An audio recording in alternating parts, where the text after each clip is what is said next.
Jai Hind, Jai Bharat, and welcome to Dev Talks. This is Adi Achint. The South China Sea expert is with me, Dr. Pooja Bhatt, who's going to tell us what's up with India. And suddenly in the South China Sea, we are hearing a pushback to the Chinese. I mean, we normally like to push back China within our area of interest. This is going into so called their area of interest and telling them one, two, and three. There's a loads of sudden developments that have happened in the South China Seas versus India and China, and that's something that we need to understand. What is exactly India's plan, and how do the Chinese look at it? How do they react, and what's going to happen in the future? So, Dr. Pooja, thank you so much for joining me, and welcome once again to the show. Thank you for having me, Adi. It's wonderful to be back every time and discuss on interesting things on a lighter or on a non-formal way of discussion. So yes, a lot of things have happened recently, and I'm really glad that we are talking about it. First, being India's position on South China Sea, which is something very interesting. I wouldn't have expected it, though I wanted it, and I was talking about it for a good amount of time that India should come up with its own position on South China Sea conflict with regards to the PCA verdict. For the longest time, India has taken a very neutral stand about it. That India supports the international maritime law under UNCLOS, and it wants South China Sea dispute to be resolved through peaceful manner and all this. So all the statements every time India used to come out with during its bilateral talks or ASEAN related talks, that used to be a common standard dialogue. Since 2016, India had never said anything beyond noted. Like India noted the PCA verdict, and that was it. So noted can be a neutral thing that yes, I heard, I saw, and it's okay. So if words could play, I think noted has been a very neutral term when India uses in 2016 when the PCA verdict came out in 2016 regarding in favor of Philippines. However, when the Secretary of Foreign Affairs of Philippines came to India last month and met the EM Jaishankar. And surprisingly, the joint statement that came out mentioned that China should adhere to PCA word. The country should adhere to the word adherence for me makes a lot of difference. Like making a statement that we regard this state PCA verdict, which China had disregarded, and India wants countries, and I think without saying it, said that it wants China to adhere by the PCA verdict, which I think is a very strong statement coming out by two countries in a joint statement. It is a powerful statement in my. So in that regard, and also they talked, and that happened when India and Philippines are also celebrating 75 years of their Mhm. diplomatic relationship. So it was a very an opportune time to for India to even step up and talk a little more about South China Sea, because for us it has been always that South China Sea is not our main area of concern. It's not our primary area of concern. Also, for Indian Navy, also it's secondary area of concern in their maritime strategy doctrine. So that kind of statement was always there. With this statement, I think India has made one step ahead towards its position in the maritime domain to say that we also have a stake in South China Sea, and in the times to come, I would only see maybe increasing of this diplomatic language towards on a harsher side, which other countries in Southeast Asia have been already doing. You've seen with Philippines, you've seen with Vietnam, you've seen with Indonesia, you've seen with Malaysia. I think India is also taking up to that level now.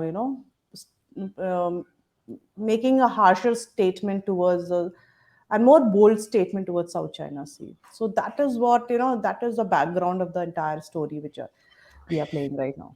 It's really interesting, actually, the timing that you mentioned. I'd like to take us back, I think, to the month of May when the India ASEAN exercises were happening in, Yeah, yeah. yeah, I month of mean, May. yeah, me. And the Chinese militia kind of crossed by Indian Navy ships and this and that. So, build up from there. Hmm. You have that. then you have an SEO which is coming up Hmm. now. SEO, obviously, when Modi Saab and Mr. Xi Jinping would want to sit down, थोड़ा तो उसको डालना ही है, pressure he has to put.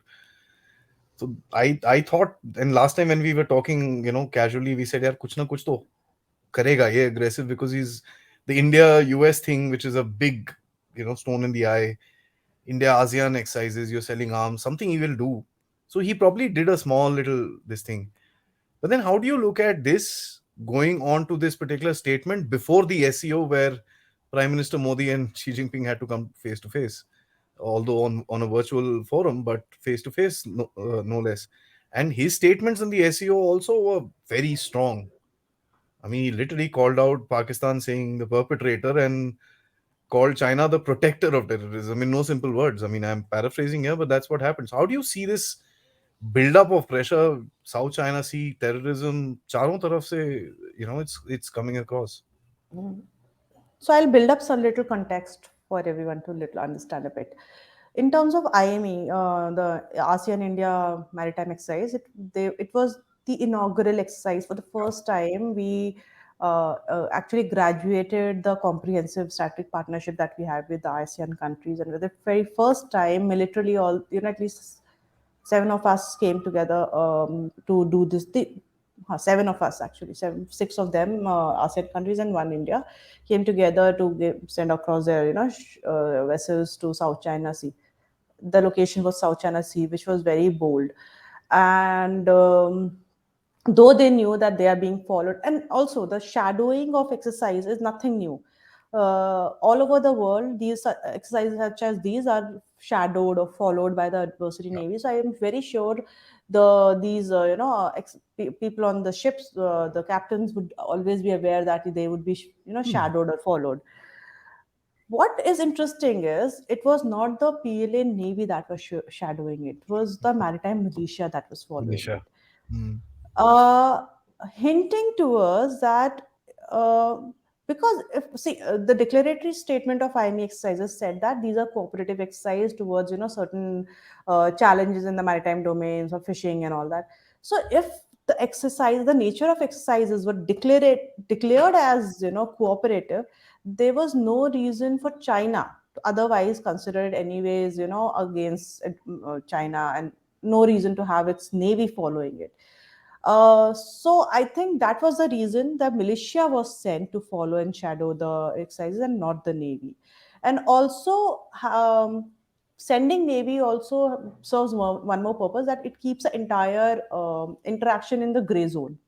Hmm. That you Very are good. aware of. We had a great discussion about what gray zone operations are, and how China uses maritime militia, which are like fishing boats putting their retired naval officers and naval sailors and all that. So it's neither military, naval warfare rules would not apply when you have, and if it's not civilian, so the peaceful laws of warfare do not apply. So neither of the laws on maritime domain apply when you have the gray zone.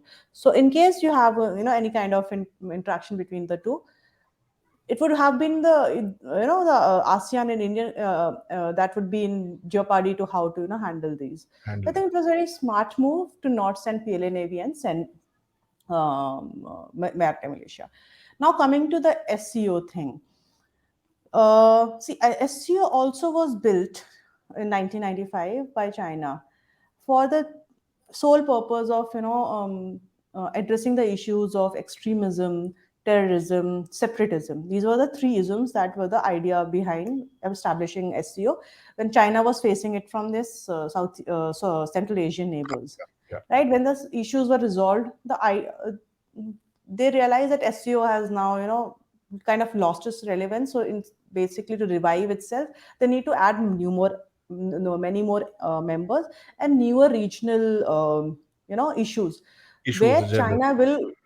And SEO also became the, I think, very first international or regional organization which it was headed by China. So Hmm. the rest of the organization have been always held by US or Western, countries. So it also gave the China, as a powerful alternate global player. where having to head a regional organization. So that kind of power China also received. Second point I want to mention is the membership of India to SCO. If you remember 2017, there was a huge debate about India's membership because China said very clearly that Russia was supporting India for the SCO membership for the long-standing relationship and everything. China clearly said, "Okay, I will admit India to SCO, provided you admit Pakistan also to SCO." So it was the same time both India and Pakistan became member of SCO in 2022. Yeah. Yeah. I think so. With that kind of background, why I wanted to say, because see, the terrorism was always the root cause of SCO, and India was, though was one of the country which was a major victim of terrorism in the region, was not included, and only included when Pakistan, which was also the perpetrator of that terrorism, was also included. So in this dynamics, now when India has become a member, it has a say in international organization. I'm very sure a lot of people do not agree to why India is a member to SCO. SCO is defunct and SCO is not important. But I would disagree to say that having a participation and a membership of a regional organization also means a lot, because you know what are the interaction going on. What's You happening? have a say in those interactions. Yeah. You Yeah. have a voting in those interaction. So that gives you kind of your voice being heard, right? You can't do it while sitting outside the room when an SEO is happening inside and they're talking everything that you are facing and you are not part of it. So I think with that, and now over the years, we have also realized that India has become bold in terms of its regional, as a regional player, and its voice has become very overt about everything. So I think from that angle also, India has become very vocal that till the time our issue of terrorism is not resolved, and we cannot talk further, and those kind of bold statements that it made, about China and about Pakistan. So this is the background where India entered, and now when it has entered, it is trying to take that space and Yeah. voice its own concern. So I That's think we need interesting. to see everything, link everything at the same time, and we'll make a larger picture that how India is going about it, making a statement in South China Sea, making a statement on issues on the regional issues. So both territorial and maritime issues have been, India has stepped up its, rhetoric or voice or whatever is called. It's really interesting because the I don't know if you noticed that little trend by the so-called Chinese which are there on Twitter, uh, talking about should China kick out India from the SEO because India is not going to be a this thing. Now that's very interesting because you can make out that the pressure is building up. Why would China say something like that, or any Chinese bot say anything like that? And I'm meaning bot in a not a very literal sense, say something like that when they're not feeling a certain amount of a tinge. They of course a little pissed off because Mr. Jaishankar said कि भाई BRICS में there's no currency currency अभी ठहर जाओ बाद में बात करेंगे इसके बारे में. Hmm. When the BRICS Bank chairman also said there's nothing of the sort, but the Russians and Chinese are kind of building that pressure on the Americans too. So it's interesting that India is kind of taking its own place in this entire game, and it's a quite an interesting game. How do you see the we've now going to start having a lot of weapon sales, especially in South China Sea. We know the BrahMos is gone, two countries. Now the Philippines army is saying, "यार हमको भी दे दो BrahMos." You know, ये खत्म करते हैं. Then Philippines is asking for attack helicopters, maritime patrol helicopters. There is some joint development of ships that's going to happen. That's being in talks right now. So there's a lot which is happening in terms of weapon supplies as well. And of course, we get pissed off when the Chinese give something to Pakistan, and I'm sure it's going to be likewise. So how do you see the Chinese reacting to something like that? Interestingly, every time Philippines or Vietnam made a statement about that they would want to buy a deal. So when the deal came out from BrahMos that they want to buy 3 batteries of uh, um, BrahMos missile from India, I immediately for next 2 3 days I was like frantically checking the social media and the news channels that has anyone spoken Which anything, like from right from their foreign affairs to their ministers to their Hu Xing, who's Global Times ka mouthpiece, who speaks everything on China and everything. I was like, and nobody said a thing. Similar thing happened when Vietnam asked for it, and then we yeah, supplied the things to them. So that kind of strategic silence is kind of unsettling. That why is that? Especially for That China. they either, so one of the interviews I would agree that one of the senior Chinese scholar was saying that no, India is just giving three batteries. What it is, how it is relevant for Philippines, who has large coastal area for its defense, and three batteries cannot protect it. It's just symbolic, and it's just something that India can only provide, and where the Philippines needed it. It's a marriage of convenience right now, and it's cheaper when India sells it directly, because if Philippines would have bought it from Russia, the same kind of technology would have costed me way more and all that. So he was trying to make a case. I think apart from that, I never came across, and I can stand corrected here if somebody has come across any of those documents or statements from Chinese ministry or Chinese leadership. I have not seen anyone talking about this deal at all. So why I can't fathom. Maybe they realize that it is actually a very small fry in the entire game of weapon sales. That it doesn't make a difference अगर तीन ब्रह्मोस भी ले लिए और एक ship ले लिया और एक सबमरीन ले लिया, तो उसमें वियतनाम का भी कोई बहुत बड़ा भला नहीं होने वाला, फिलीपींस का कोई भला नहीं होने वाला, to be quite desi about the fact. Yeah, yeah, But I think what is largely, I think the reason is because China cannot. One factor is China is mostly the most of the defense exports that you would see to other countries mostly have been small weapons. It has supplied like platforms like submarines and to Pakistan, and one to here and there to three countries, helicopters and all that. But large portion of its exports, it's still small weapons. yeah. So that means still does not have the capacity to build large weapons and sell it out to other countries. So if they cannot fill in the gap, they can't even say anything at the same time, right? Mm. They can't excuse other country. If Philippines want it from India, then they can't say anything to Philippines because you yourself cannot provide it to Philippines. Another angle is they also do not want to spoil their relationship with further spoil their relationship with either of these ASEAN countries, because sooner or later they are also the economic markets for China. Yeah, If yeah, they just yeah, start making a lot of noise about why did you buy three batteries, Philippines, they are just three batteries. Why you were making a huge deal about it? We have a way bigger trade balance between us than three batteries of Philippines. I'm just making a case out of it. yeah, yeah. So I think these are the few random reasons that I can think of that why I have never seen any Chinese leader talking about these sales. I think that answers the question. I think I'll add something. I think you brought out something very interesting. You've not seen anybody talking. I think that's also because if you do talk, then you're also giving the relevance. यार बोलेंगे तो Makes लगेगा sense. ना कि डर लग रहा है भाई, Hmm. क्या कर रहे हो, don't do this. Hmm. Yeah, makes sense. Oh no, we are a great power, we don't care, three four Yeah, we missiles, don't care. you know. Hmm. that Very that much that possible. yeah, so I that's an interesting thought to actually dwell upon a little further. I think we'll do that and catch up probably offline and discuss, exchange notes on this. I'd like to go forward and ask you now about this. Of course, this unclosed thing is a big one with the Philippines as well. Do you see similar cooperation building up with, let's say, Malaysia, Indonesia, Vietnam? There's a lot which is happening, but I guess it's not being spoken about. uh, Cooperation on the basis of? Cooperation on the basis of these kind of standing statements, because at the end of it, one of the things that actually happens is that when a power like India comes and says, no, we stand by you in terms of what your issues are, Hmm. that's quite a thing. You don't need to send your troops, you don't need to this thing. In diplomacy, it's all about positioning, gaining that upper hand.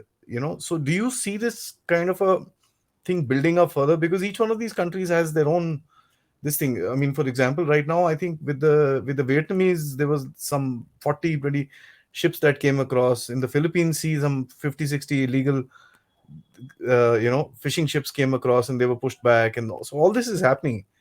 Do you further see any statements and stuff like that coming out from India saying, yeah, we expect to maintain peace and tranquility within the region Okay, and this stuff like question. that? Because that's going to be building up into the next level of what we did right now. So this question has again several facets. Like none of these questions are easy because you need to think from several angles.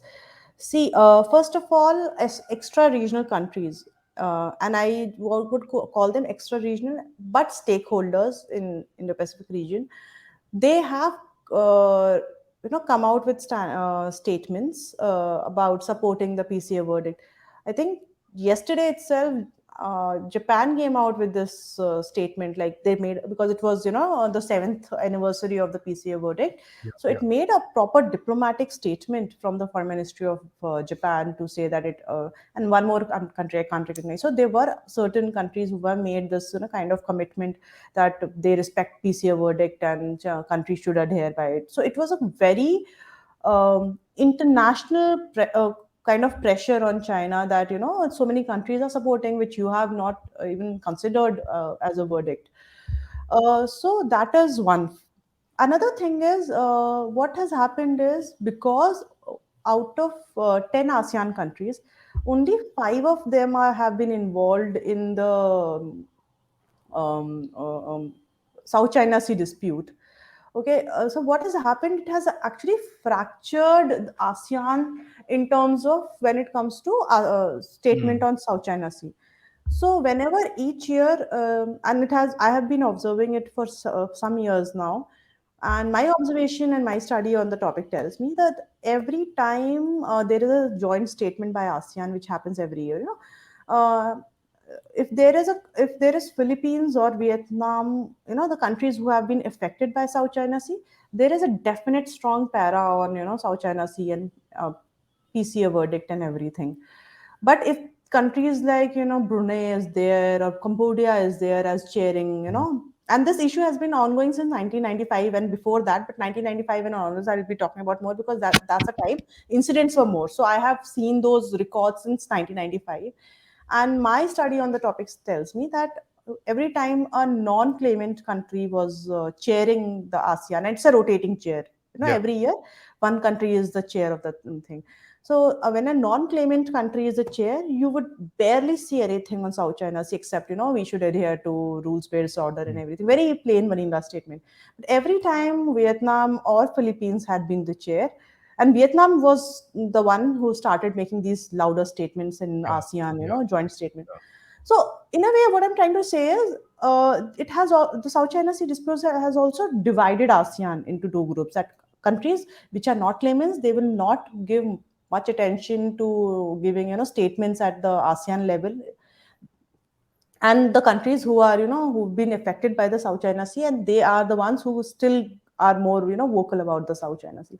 So seeing cooperation between one or two countries, I think if that can only happen if two claimant countries come together, like yeah, Malaysia, yeah, Indonesia, yeah, Malaysia, Philippines. So if the claimant countries come to, and I'm not very sure that they would want to do it at at this level of 2:1, because each of them has a different relationship with China, especially yeah, Singapore and all these. So I don't think anyone want to take it above the bilateral level and involve a third country in their statement when it comes to South China Sea. Joint statements is a little tricky part when it comes yeah, yeah, on South China Sea. Now coming to India's statement, and this question was asked to me before also, that why India has never mentioned this thing of PCA verdict in any of the ASEAN statements, because India ASEAN also has a yearly yeah. summit, and we also release a statement. India has never mentioned beyond we adhere to UNCLOS and international maritime law, nothing directly doing with PCA verdict. So my answer to that would be because it was a China Philippines case. So because it was Secretary of Foreign Affairs of Philippines in India, and it was a bilateral thing, India made that statement, showing its support to South China Sea and showing its support to Philippines for the cause. Philippines. Hmm. It has never done it when they have India has met at ASEAN level with ASEAN countries, or individually to Vietnam and Malaysia and Philippines and Indonesia and all other countries. So I think from that angle, so I am still very much sure that India will, for the time being, not make the PCA verdict thing a very overt Overt thing. declaration beyond its Philippines relation. I don't think. Vietnam, with Vietnam it will do, or any other country will do it, at least for the time being. Because I don't think India would want unnecessarily attention too much on the PCO verdict and get caught on the wrong side Yeah. of it at the Apart from moment, that, which it's like. I think because Philippines has got the only legal case, if you would like to call it, so that That's what I'm kind of trying to. makes So a lot of you sense. basically you basically filtered the Ah, entire wo- 10 minutes of argument into one line. Basically, it was only the it was only the Philippines that no, no, no. had the The case. see, the thought came from your explanation, so Yeah, I mean sometimes basically a person who yeah, hears it from the other side can filter it better. So yeah. the idea was that because No, it I was a think legal case between Philippines and Vietnam, India could support it. No other yeah, country has a legal case. So yeah, tomorrow, if there is a legal case, India might have a support for that country. It's that yeah. kind of thing I'm saying. Now, Dusra, the interesting thing which would actually now, I won't say threaten, but actually put a little bit of a spoke in the wheel of the Chinese plans in the South China Sea would be the US India defense relationship. We've had a lot of stuff. Of course, the jet engines have been in the maximum news, and people have forgotten a big news that actually came out, which is the L&T deal of repair and maintenance of US ships, which is going to happen in India. And of course, the factor that there's a very clear and overt news that came out that they want to have a logistical base around, within India as well. Now, our friends in Pakistan say, "Bhai, India ने तो base दे दी है." I mean, it's not like that. But the interesting part is because the Chinese would always say, in case of a battle, the US has to go 6,000 miles to do stuff and come back. Now, that 6,000 miles gets reduced to 1,000, right? And that's a big thing because, if your ships are getting repaired fast, you're able to get your maintenance done, you're able to get your logistics going, your ammunition. That's a big thing, and if you have a communication base, this, that. See, Diego Garcia, everybody says, oh, this, that. Diego Garcia isn't that big, and plus, in case of a battle, India is a relative. Western India would be a relatively safe place for the American ships to come and get repaired and stuff like that. Absolutely. This is a big step in terms of what came out of Prime Minister Modi's visit. How do you see this in terms of the South China Sea game? Hmm. So very interesting that you brought up this topic, and it is very important for fellow people like us, layman people like us, to understand the difference between a hub, logistics hub, and a base. It's a very clear cut difference. Base is basically you provide that kind of land and some Yeah, kind of yeah, certain kind of yeah, yeah, treaty is there and jurisdiction is there, and these people can come and stay and have some kind of arrangement that way. Hub, on the other hand, is basically and we signed LEMOA, right, in 2016, which is agreement between India and US in terms of doing logistics exchange. When ships are on the seas for a long amount of time, they need refueling, they need the servicing, they need food. So what happens is now having these kind of logistics hubs actually save a lot of time and energy for the navies at sea. They don't have to go back to a base or a other country where it has a base to do all this. They can just go to the nearest country to which it has that kind of arrangement. In terms of India, it is in Lamoa, and they can get all these services. And India also get the reciprocal assistance from them. So when India is going to somewhere far off in the seas, and Diego Garcia is there, Guam is there, and India requires some kind of refueling or food and other assistance, they will get the same thing, and these countries can settle their bills at the government to government level. Initially what used to happen is the bills used to go, and that is my very rudimentary knowledge about it. yeah, But I yeah, think the initially what used to happen when these countries used to buy oil and everything service from each other, that used to happen before also at sea, that India is out of oil and there is a US tanker floating around. They bought some food and oil and everything, and then the navies used to go through the government route and get the bills cleared. That used to be long process. yeah. What has also happened with this Lemoa thing is that entire accounting system is also taken care of by the government. So you just buy your oil and every stuff and all that, and let the billing be government's headache. So that also decreases a lot of turnaround time for the navies who are Red at tape sea, and and this, that. Huh? Hmm. the tapeism is reduced. So that is another benefit of having logistics hubs. As you rightly said, that it's just not India, sorry, US that gets a base in India, but India gets a reciprocal entry to whatever bases. The next point that I wanted to bring about is that having, if you remember a few months back, there was a Coast Guard, Indian Coast Guard ship that had come to Chennai port or somewhere where it came for some kind of repairing. And a lot of naval officers and maritime experts who were there, they said this is what we wanted to show you for the longest time, that India has the capability of repairing ships that are not Indian but also foreign ships. Yeah. That's a capability of its own that India always had, but we wanted to demonstrate it. And US, by sending a Coast Guard ship, which is like least of whatever they have, but it is always a Always. major upgrade Always. for us Yeah. to to service a US ship, and to show that we have the capabilities and wherewithal with us in our shipyards to service an American ship. So it was a basically playing up of the trust level, that India is showing that we have the capabilities and everything, and you are showing that kind of trust that we can send your ship and you can repair it. So with that reciprocity of the trust factor which is there by, and now we are seeing that more US ships would be coming to Indian port for these repairs and all that. So I think all in all, this was long time coming, but there was a trust deficit and there were Huh. technical and bureaucratic reasons for which we're not moving ahead.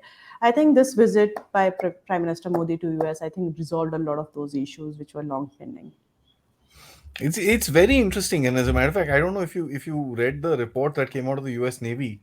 The DoD put out a report about the quality of repairs. As a matter of fact, they were I'm very not, happy. yeah, They said, "Oh, I this not is went. fantastic. It's better than what we were doing, and it's a lot of things were at par. Fantastic. I think the second ship is about to come now, which is a Yeah, large. yeah. I believe it's a battle cruiser or something like that.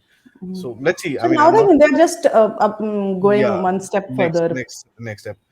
The Hmm. deal will be when an aircraft carrier fleet comes across. That's what it will be. No, yeah, that I would be watching that day. Yeah, I mean, watching that very carefully.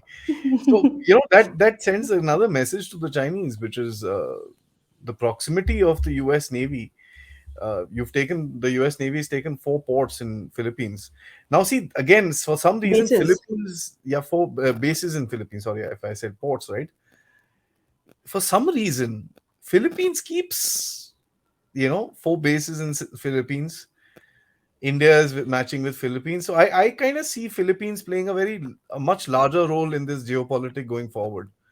And probably with the new setup in Philippines, the new government and this and that, I think there's been a certain amount of that trust deficit which was there with the West has been built up. And I think that we will see a little more cooperation, especially with the Philippines going forward. What's your opinion? See, so the Philippines has been the longest non-NATO ally of the US in Asia. Hmm. It's since 1970s that Philippines has provided its bases to US to for the logistics and everything other purposes. So the relationship definitely soured when Duterte was the president, and the relationship with Hawaii, and he cancelled a lot of bases. He cancelled the joint logistics agreement that they had and everything. But because he was trying a bonhomie with China that time, and that also didn't happen. So with the current government, they realized that was a huge mistake, and they revived all that old, um, you know. Uh, cancelled agreements, and they revived the EDCA, the Enhanced Defense Cooperation Agreement, and some extensions of it. So they revived those agreements. They also gave four or five new bases, because we do not know the exact location of those bases, but it is somewhere in the north west side of it. So Yeah, that Luzon northwest Bay and around that area. Luzon Bay, basically, which is closer to the South China Sea side. So locations are not known, but we know that those bases are there in somewhere in that region. So it's basically targeting and covering the South China Yeah, Sea yeah, area. So which is yeah, a win-win situation for both US and Philippines. So so in a way, it's not a new relationship that Philippines has with the US. It's just a revival of those relationships, because they realize that they both have the same issues, mutual concerns, mutual challenges, and it's only that US has a wherewithal, it doesn't have the presence. yeah. Philippines has a presence; it doesn't have the wherewithal. So they're just adding up to their strengths and weaknesses and making it work. Now, what is interesting is they're also talking of, and I don't know where it has, at least last month, what I checked was that was talking of that they'll have a military kind of quad. So basically, all the quad countries minus India, so Japan, Australia, US, will be joining hands with Philippines in a different manner of quad, where the focus would be more military because India has been always shied away from the military Yeah, side yeah. of They want to quad. make an So alliance sort of a thing. Yeah, kind of because most of them are treaty partners to each other, as it and is. Philippines Yeah, and US already has a base in Philippines, so that makes a easy bet for US to come legally, take yes. China. So I Mm. don't think India should feel bad about it because we couldn't have provided that kind of facility to US as it is. So in that sense, I think US is trying to play where it can play, in certain terms of security. Philippines at one side, and when it comes to HADR and other kind of operation, India at other side kinds. So that kind of game that is going on at the moment. There are interesting battle lines being drawn, and I think that's very, very interesting. And it may not be war lines; these are battle lines, which are battles of dominance, battles of Balance of power, power, balance of a whole lot of things. The Chinese favorite word is the CNP, and comprehensive national power. yeah. So it's interesting that there are these lines which are being drawn in this area, and it seems like this is the next. Of course, the pivot to Asia is now any time because the Ukraine is kind of done. NATO summit has said nothing. Sorry, boss. Keep fighting, but you're not getting in membership. So that I feel there's going to be a little bit of a shift of focus into the Asian sector going forward. Uh, my last question to you is about a very important and a very, very simple development that I think may or may not happen. Now, this is something which is probably a hypothesis of any sort, but see, there has to be a setup wherein the Chinese will have to kind of contend with a certain amount of pushback within the region in South China Sea, which we are seeing happen now. There is talks about this whole UNCLOS thing which India has come across. There's armament which is happening there. US is stepping into that area. So there's a pushback which is happening. Now that's like one side taking a step. What is the step do you think is going to come from the Chinese side? Because one thing that I know of the Chinese, if they get desperate, then they do something really foolish or they back off. How do you think the Chinese are going to react to all these developments? Because things are closing in fast. This is what I mean, a year and a half suddenly from Chinese having literally command over their entire place today are getting hemmed in back towards their coast. Hmm. How do you see them reacting to this? Because they tried jumping across the first iron chain, going on to the Solomons and this and that. Yeah, fair enough. They got a win in Solomons, but they lost the battle right close to their house. I mean, it's like तुम लड़ाई है पूरे मोहल्ले के साथ, मैं वो last वाले घर को मार के आ गया, वो ठीक है।